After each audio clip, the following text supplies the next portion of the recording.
I think we are constantly in human rights work, and in women's work, and in work on any social justice issue, having to look at where are the diverse particular differences among us and in different situations.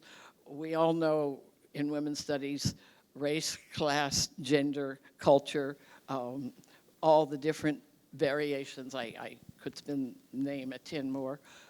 All of those make up the universal.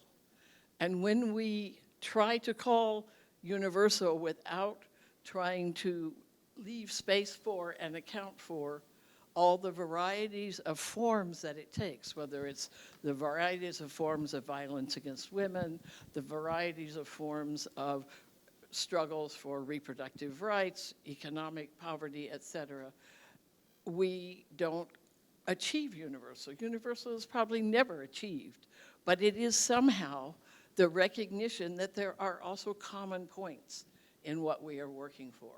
And I think that that tension is one of the most creative tensions in women's human rights work, because it doesn't let us just settle on a final answer.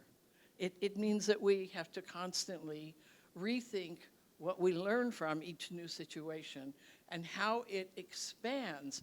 I don't view seeing all these differences as denying the universal. I view it as making the universal more truly universal, as trying to make space for a greater number of differences and variations on how sexism, racism, economic disparities, et cetera, work.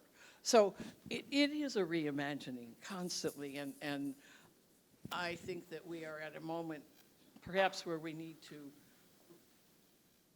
not try to settle that argument, but rather think about where is the balance in any given issue in any given moment, and how do we make sure that no one is being left out.